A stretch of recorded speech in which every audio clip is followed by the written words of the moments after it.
Irnos a la pausa, vamos a dar cuenta de un informe de cifras alarmantes que tienen que ver con nuestras adolescentes. Aproximadamente aquí en Argentina nacen por día 300 bebés. 300 bebés, no, estas son cifras de UNICEF. Así es. 300 bebés de madres menores de 20 años. Estamos hablando de, en la mayoría de los casos, embarazos no deseados y que surgen justamente a partir de falta de educación sexual correspondiente. Hay que decir que la educación sexual es un derecho a los cuales los adultos tenemos que responder de alguna manera a todas las inquietudes que se le presentan a nuestras adolescentes, a nuestras jóvenes. Falta de educación sexual, hay que decirlo, sí. Si bien hay una ley nacional y hay una ley provincial, falta de educación sexual y que esta educación sexual llegue no solamente a colegios privados, sino también a colegios estatales, a los colegios de barrio. Hay que dar también una cifra, además de estos 300 bebés, esto equivale a decir que cada hora nacen 12 bebés de mamás menores de 20 años. Realmente es alarmante el dato, es contundente y revela así nomás que se requiere mayor concientización y educación sexual para lograr auténticos cambios. Realmente si no nos ponemos las pilas, si la educación no cambia, si en las escuelas, si las campañas no son más profundas y más campañas, los datos realmente son reveladores. Hay que decir también que las imágenes que estábamos compartiendo con ustedes son de una campaña que se hizo en conjunto con UNICEF. Esto fue desde el 21 al 26 de septiembre de este año, en donde de alguna manera se quería reflejar en un lenguaje coloquial y que de alguna manera puedan entender e interpretar, ¿no?, mejor los adolescentes todas estas cuestiones y mitos que circundan de alguna manera toda la información que tiene que ver con la sexualidad, no solamente de los menores, de los adolescentes, sino también de los adultos. Ahí, si podemos volver a las imágenes para repasarlas también, parte de lo que fue esta campaña. Por ejemplo, hablaban del mito de que en la primera relación sexual no puede producirse un embarazo. Por ejemplo, esto claramente es falso. Es falso. Ahí lo estamos viendo y compartiendo con ustedes en imágenes. También tenemos otro mito que tenía que ver con nuestro periodo, así se le dice. Que durante la menstruación las mujeres no pueden quedar embarazadas. También. La mujer puede quedar embarazada durante el ciclo. Esto es falso también. Sí. Otro de los mitos, el momento de la colocación del preservativo corta el clima de la relación sexual. También es falso porque, como ya hemos hablado con nuestras sexólogas invitadas, de alguna manera también se puede incluir al juego sexual la colocación del preservativo también. Es una cuestión de concientización, de cuidarnos, no solamente por el tema de los embarazos no deseados, sino por muchísimas enfermedades de transmisión sexual de las que debemos cuidarnos y cuidar a nuestra pareja. Pero para ir desterrando estos mitos tiene que hacerse presente el conocimiento a través de la educación sexual. Por eso nosotras hemos convocado, hemos invitado y ya está con nosotras quien preside la Asociación Sexológica del Litoral. Estamos hablando de la profesora Silvia Darrichón, a quien ya le damos un fuerte aplauso. ¿Qué tal, Silvia? Buenas noches. Buenas noches. Gracias a ustedes por invitarme para compartir un ratito de este tema tan apasionante e interesante para nuestra sociedad. ¿Cómo es la situación actual de la educación sexual? Vamos a acotar un poquito más el territorio de nuestra provincia, si se quiere. Bueno, yo les quiero comentar que tenemos una ley nacional, pero Entre Ríos 3 años antes tuvo una ley provincial. O sea, ya va a cumplir 13 años nuestra ley provincial. Lamentablemente, que tengamos el marco, la ley es el marco legal o jurídico, no garantiza que las acciones se lleven adelante. Yo creo que a esta altura ya deberíamos tener en todas las escuelas docentes profesionales capacitados para poder trabajar en educación de la sexualidad. La realidad es que no está aconteciendo, ¿no? Nosotros sancionamos la ley en el año 2003 y digo porque fuimos un grupo de profesionales los que trabajamos en la redacción de esta ley. Trabajamos 2004-2005 en el proyecto reglamentario, porque en realidad lo que transforma la ley de una letra en acción es el proyecto reglamentario. Claro, sí, sí. Lamentablemente la ley hasta el día de hoy no está reglamentada, entonces las acciones que se vienen llevando a cabo son acciones aisladas, no dentro del contexto de lo que establece la ley. Y en este sentido vos estabas hablando de docentes que estén capacitados justamente para llevar adelante la educación como realmente debe hacerse. Falta capacitación, la tienen pero no pueden llevarla a la práctica. ¿Qué es lo que sucede? No, evidentemente no es suficiente. Yo lo que veo, porque he trabajado en toda la provincia y actualmente también UADER tienen algunas acciones de capacitación en las que he participado, hay mucho interés de parte de los docentes en formarse, pero lo que pasa es que una adecuada formación profesional requiere de 2 años de formación. Claro. No puede ser que hagamos 3 o 4 talleres o encuentros y con eso pensemos que el profesional está habilitado, capacitado para trabajar. Claro. Yo creo que hacemos agua, o la gran dificultad para la implementación de la ley es la falta de formación del recurso humano para poder trabajar. Claro, seguro. ¿Y qué pasa con la educación en los hogares? ¿Es importante que los papás hablen con sus hijos, que también se informen, que hagan algún tipo de taller, que exijan en las escuelas que realmente se den estos temas también? Sí, yo tengo más de 20 años de trabajo en educación sexual y siempre en todo mi trabajo con los alumnos incluí la familia. Es fundamental el trabajo conjunto. ¿Qué es lo que está aconteciendo en la actualidad? Tenemos a través de los medios de comunicación un gran caudal de estímulos, de imágenes, de mensajes relacionados con la sexualidad que reciben nuestros niños y niñas desde siempre. Sí. Eso, por un lado, es a lo que los chicos están expuestos. Por otro lado, vemos el silencio en gran medida de la familia y la escuela para poder acompañar en este proceso, para toda esta información que van recibiendo los chicos poder reflexionar, poder interpretar, por supuesto. Y esa es la realidad que están viviendo nuestros niños y nuestras niñas. Años atrás, cuando nosotros nos criábamos, los tiempos de la familia eran suficientes, o sea, la información en relación a la sexualidad lo daba la familia. Pero hoy ya no podemos hablar de esta manera. Yo recuerdo el pediatra que me decía con mis niños y mis hijos, mujeres y varones, que respondieran a la medida que ellos preguntaran. Esto ya fue, no podemos, vamos a llegar tarde con la información. Claro, sin duda. Lo ideal es llegar antes desde la familia y desde la escuela para que cuando los niños y niñas reciban los mensajes tengan algo a priori para poder reflexionar o poder interpretar esto que están recibiendo. En este sentido, respecto de lo que vos estás mencionando, Silvia, hay que decir que, por ejemplo, nosotros tenemos en casa, y esto me lo han comentado un montón de colegas y compañeros de trabajo, que tienen hijos chicos de edades, estamos hablando de 4, 5, incluso antes, pequeños. Acceden a los teléfonos celulares de los padres. Por ahí, un dedo de más te invita a ir a una página con contenido sexual explícito. ¿Qué es lo que hacemos justamente y a partir de qué edad es o corresponde de alguna manera comenzar a charlar de estos temas? Porque como vos decías, están expuestos desde... Y llegamos tarde siempre con el mensaje. Siempre.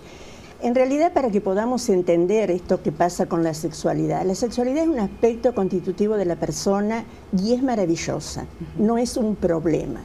Lamentablemente ha entrado dentro del sistema educativo a través de las complicaciones, que son las enfermedades, los embarazos no planificados, el aborto, pero eso no es la sexualidad. La sexualidad es vínculos, relación afectiva, es establecer vínculos y relaciones con el otro, con la otra, de una manera sana y placentera. Eso es sexualidad. Y de ese modo debemos comenzar a trabajar. ¿Desde cuándo? El bebé humano o la bebé humana es el ser que nace más incompleto al momento del nacimiento. Necesita mucho tiempo de cuidado y de atención para poder sobrevivir. El bebé o la bebé nace con un sexo biológico determinado, femenino, masculino o ambiguo, pero su erotismo, su mapa erótico, todo lo que tiene que ver con la sexualidad y el erotismo, está incompleto. Se va a terminar de modelar básicamente los 2 primeros años de vida. Y esto lo menciono para que podamos entender la responsabilidad y la importancia de que los papás y las mamás estén conociendo esto. La gran responsabilidad que le compete a la familia en el desarrollo de la sexualidad, en este proceso del desarrollo psicosexual del niño y de la niña. Lamentablemente comenzamos a interesarnos en el tema de la sexualidad cuando se convierte en un problema y sobre todo en la pubertad. Si comenzáramos como un proceso desde el nacimiento, no nos encontraríamos con los problemas terribles que nos encontramos cuando los niños y niñas entran en la adolescencia o en la pubertad. ¿Y qué pasa con el tema de los cuidados? ¿Por qué cuesta tanto incorporar lo que es un preservativo a una relación, que ya sea para los adultos o para los adolescentes también? Bueno, acá tenemos que marcar la diferencia de lo que es informar y lo que es educar. Informar son las campañas, como vos bien decías, que se hacen en prevención de algunas enfermedades y demás. La información es una parte del proceso de educación. Claro. La información es conocimiento que recibimos y bueno, cada uno ve lo que hace con eso. En cambio, la educación, que es un proceso y es en lo que debemos trabajar estos temas, se tiene que ver reflejado a mediano, corto o largo plazo en algún cambio de actitud en la persona. Claro. Si no se produce el cambio de actitud, el proceso quedó solo en la información. Claro. Y para esto, ¿qué es lo fundamental? La reflexión. Reflexionar es volver sobre lo que ya sabemos o lo que ya conocemos. Entonces, el trabajo de la educación es un trabajo sostenido con el tiempo. Muchas veces pensar que hacemos 4 talleres en un año escolar y se piensa que eso es educación de la sexualidad. Eso no es educación de la sexualidad. Claro. La educación de la sexualidad hay que sostenerlo en el tiempo, con un programa, con una metodología adecuada, para permanente reforzar estos conceptos. Si no, solo quedamos con la información. Que muchas de nuestras jóvenes y varones y chicas conozcan los métodos anticonceptivos, no demuestran que bajen los índices de embarazo adolescente. Exacto. Porque esto es información, entonces allí es donde hacemos agua. Por eso cuando hablamos, ¿qué es lo que pasa en los temas de sexualidad? Las complicaciones de la falta de educación de la sexualidad se ven en el sistema de salud, a través de todas las complicaciones. Abuso sexual infantil, enfermedades, abortos, embarazos no planificados. Pero la prevención se debe hacer desde la educación. Claro. Y en este sentido, si ustedes me permiten, yo voy a citar a nuestra ley 9501, que es maravillosa. Nuestra ley involucra a 2 ministerios, el Ministerio de Salud y el Ministerio de Educación en nuestra provincia, Consejo de Educación, con rangos de ministerio. Las acciones de prevención y de educación deben estar focalizadas de igual manera en ambos sentidos, en el campo de la educación, de la educación formal en la escuela y en salud. Claro. Y nosotros, incluso más en el proyecto reglamentario que trabajamos durante años, incluíamos los medios de comunicación. Claro, sin Del duda. único modo que se van a revertir estas estadísticas y estas cosas es que encaremos de una manera seria, integral y completa, y que se pueda mantener en el tiempo la educación de la sexualidad como está contemplada en nuestra ley 9501. Porque además hay que remarcar que una vez que la mujer queda embarazada y está escolarizada, muchas veces trae aparejado como consecuencia la deserción escolar. Entonces, si estamos apuntando a una educación, una vez que ya fue madre la sacamos de lo que es el sistema educativo de por sí. Entonces ahí ya tenemos también... En realidad nosotros nos gusta hablar de la pareja embarazada. Ajá. Porque que el adolescente lleve adelante, ponga el cuerpo los 9 meses para la gestación, hay 2 personas involucradas en el seguro, hecho, desde ya. Y también es un buen modo que yo ahora veo en las parejas jóvenes, incorporan mucho más. Y esto de hablar estamos embarazados, es maravilloso verlo de esta manera, ¿no es cierto? Porque es un compromiso y una responsabilidad de los dos, para el disfrute o para enfrentarlo como un problema en cualquiera de los 2 sentidos. Lo que pasa es que el tema del embarazo no planificado y adolescente es muy complejo. No solamente es no acceder a un método anticonceptivo. Lo que nosotros vemos que para muchos de nuestros jóvenes, el tener un embarazo es un proyecto de vida. Y eso es lo que convierte realmente en esta problemática sumamente seria. Nosotros decimos que la educación de la sexualidad debería formar parte de la educación general para ser persona. Eso es lo que debe ser, trabajar con nuestros niños y nuestras jóvenes, todo esto, lo que es un proyecto de vida, lo que es la autoestima, qué es lo que significa. Muchas niñas se embarazan porque quieren embarazarse. Claro. Porque ese hijo que están gestando es lo único que sienten como propio. Sin duda. Entonces, cuando nosotros lo analizamos desde nuestro lugar y desde fuera, es muy doloroso, porque no estamos viendo la situación real que están viviendo ellos. No todos los embarazos adolescentes son embarazos no planificados. No planeados, claro. Entonces la idea sería trabajar en una educación integral donde el hijo sea parte de un proyecto de vida. No una meta. No una meta. Es como que, y además esto de repetir los modelos, pasa muchas veces que las mismas mamás, las abuelas, dicen, no, le pasó lo mismo que me pasó a mí a los 14 años. Claro. Entonces, como una manera de reforzar estos modelos y volver a repetirlos y mantenerlos en el tiempo. Por eso es bastante complejo abordar, incluso no soy partidaria de hablar livianamente sobre lo que significa el embarazo para estas jóvenes. Muchas se embarazarán sin quererlo, pero para muchas, y ahí yo creo que está el punto más delicado, es que ese embarazo es querido, no tienen trabajo, no tienen estudio, no tienen muchas veces muchas carencias afectivas, entonces proyectar es algo en lo que pueden depositar exactamente el cariño, un proyecto de vida, un montón de cosas. ¿Y cómo se hace para revertirlo? ¿Desde dónde las ayudamos a estas adolescentes? La educación. Les mostramos que hay otras formas de vida, que hay otros proyectos. Lo claro, importante... pero esto es lo que yo te mencionaba al principio, es un proceso. No porque un día nos juntemos en un aula y hagamos un tallercito sobre embarazo adolescente, ha pasado con el VIH-Sida. Sin duda, o sea, se conoce un montón y sin embargo la gente se sigue infectando. Así es. Yo años atrás hice un trabajo de investigación muy valioso por la muestra numérica enorme con docentes de toda la provincia formados en prevención de VIH, y más del 80% en su propia vida no tenían acciones de cuidado. Claro. O sea, el cuidado queda por fuera, no queda en la propia vida. Estaban informados y aún así no seguían con las prácticas las actitudes de cuidado. Entonces en la anticoncepción también pasa esto. Claro.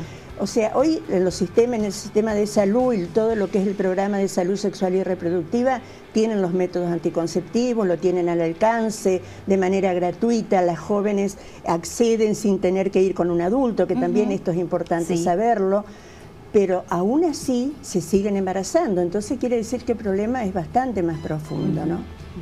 Bueno, la verdad que es un tema súper interesante, nos gustaría estar mucho tiempo más abordándolo, pero hay que ir ahora a... Nos querías hacer una mención respecto de un taller, un congreso que se va a dar el próximo 22. El día 22 de octubre, sábado 22, de 9 a 13 horas en la Casa de la Cultura.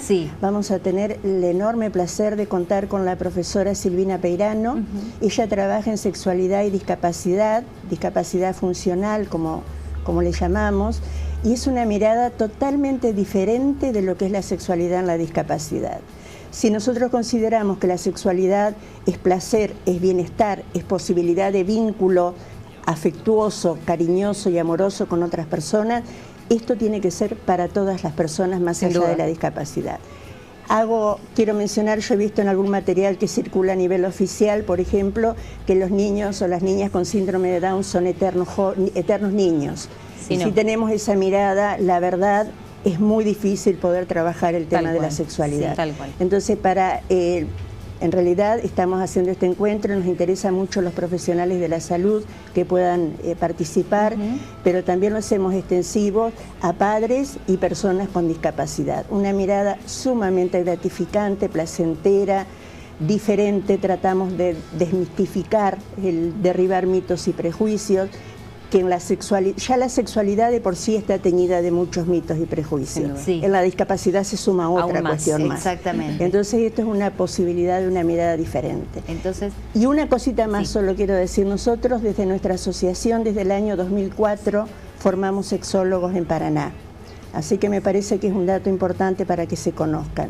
La formación tiene 2 años de duración, para formación en sexología educativa y en terapia sexual, junto con el doctor Norberto del Pozo de Santa Fe. Así que también tienen la posibilidad de la formación en nuestra ciudad. Eso es para profesionales, para docentes. Profesionales de la salud, la educación y las ciencias sociales. Perfecto. Bueno, y reiteramos entonces a la Casa de la Cultura, próximo el 22, sábado 22. Socorro, las personas discapacitadas queremos sexo, se llama el encuentro y la jornada que vamos a tener para compartir nuevos saberes y reflexionar en el tema, ¿no? Bueno. Se hace extensiva la invitación entonces a todos los paranaenses que quieran saber un poco más acerca de sexualidad y discapacidad. Tenemos que agradecer eternamente a Liliana también, que me hizo el contacto, y a la profesora quien nos ha acompañado en toda esta entrevista, Silvia Darrichón, presidenta de ACEL, Asociación